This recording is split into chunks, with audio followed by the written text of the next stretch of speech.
दुनिया में ऐसी कई जगहें हैं जो मॉडर्न मैप्स पर तो दिखती हैं, लेकिन असलियत में वे आज भी किसी दूसरी दुनिया का हिस्सा लगती हैं।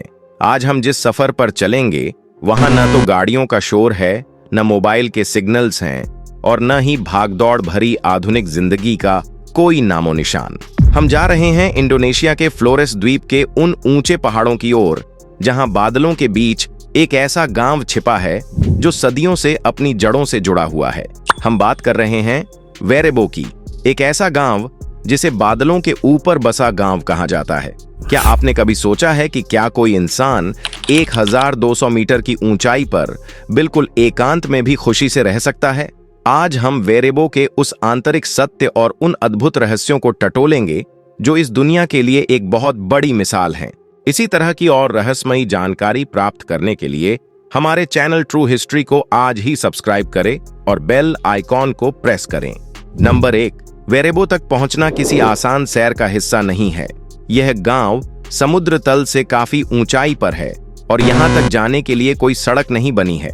यह एक पूरी तरह से ट्रैकिंग आधारित सफर है। गांव तक पहुंचने के लिए आपको घने जंगलों, नदियों और खड़ी ढलानों के बीच से होकर गुजरना पड़ता है। यह सफर लगभग 3 से 4 घंटे की लंबी चढ़ाई का है। जिस रास्ते से आप गुजरते हैं वह किसी फिल्म के सीन जैसा लगता है। चारों तरफ विशाल पेड़, पक्षियों की चहचहाहट और धुंध। जैसे जैसे आप ऊपर चढ़ते हैं हवा ठंडी और शुद्ध होती जाती है। वेरेबो पहुंचने से ठीक पहले जब आप अंतिम मोड़ मुड़ते हैं तब अचानक जो नजारा सामने आता है वह किसी भी इंसान के होश उड़ाने के लिए काफी है। धुंध की चादर के बीच से झांकते हुए वे शंखवाकार घर जो किसी परिकथा की तरह दिखते हैं, यही वह पल है जहां आपको एहसास होता है कि आप दुनिया से कोसों दूर आ गए हैं। नंबर 2, वेरेबो की सबसे बड़ी पहचान इसके घर है जिन्हें अंबारू नियांग कहा जाता है। ये घर सिर्फ इमारतें नहीं हैं, बल्कि ये इंडोनेशियाई वास्तुकला का एक अद्भुत और वैज्ञानिक चमत्कार है। ये घर शंखवाकार आकार के होते हैं जिनकी छतें जमीन तक जाती हैं।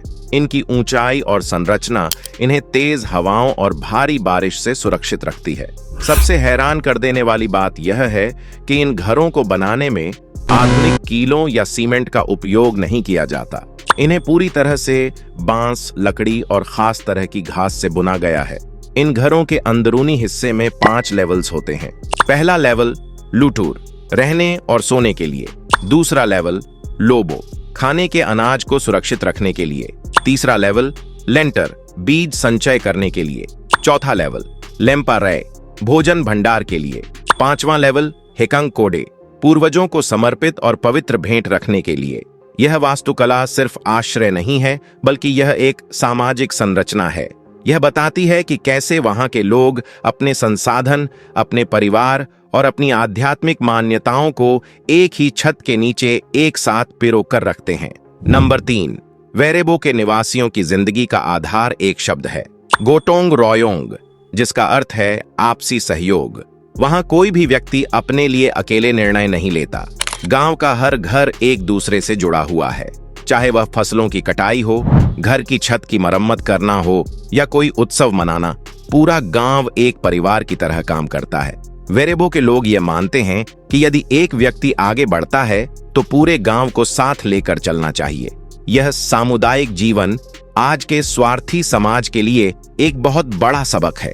वहां कोई भी व्यक्ति भूखा नहीं सोता और न ही किसी को बेसहारा महसूस होता है। उनकी यह आपसी एकता ही है जिसने उन्हें सदियों से बाहरी दुनिया के प्रभाव के बावजूद अपनी संस्कृति को बचाए रखने में मदद की है। नंबर 4, वेरेबो के लोग पूरी तरह से अपनी जमीन पर निर्भर हैं। उनकी अर्थव्यवस्था का मुख्य आधार कॉफी की खेती है।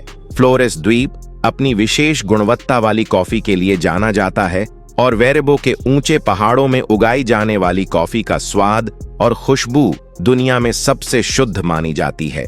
वे किसी बड़े उद्योग या मशीनरी का सहारा नहीं लेते। वे अपनी कॉफी को पारंपरिक तरीके से उगाते हैं, धूप में सुखाते हैं और हाथों से संसाधित करते हैं। कॉफी के अलावा वे अपने लिए सब्जियां, दालें और फल भी उगाते हैं। वहां के लोग प्रकृति से केवल उतना ही लेते हैं जितनी उन्हें जरूरत होती है। यह टिकाऊ जीवन शैली का सबसे सटीक उदाहरण है।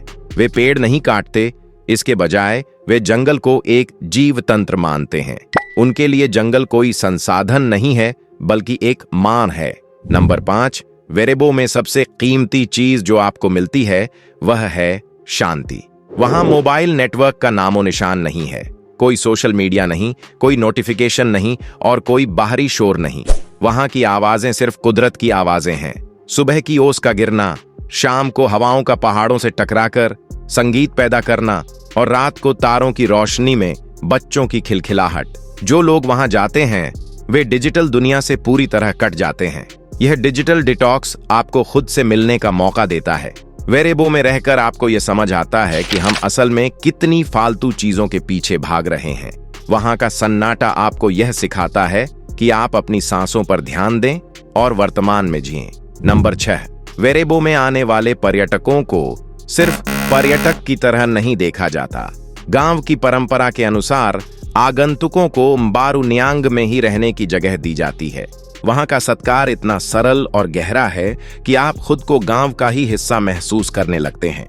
रात के समय गांव के बड़े बुजुर्ग आग के पास बैठकर अपनी लोक कथाएं सुनाते हैं। वे बताते हैं कि कैसे उनके पूर्वज वहां आए, कैसे उन्होंने इन घरों को बनाना सीखा और कैसे वे अपनी परंपराओं को आज भी जीवित रखे हुए हैं।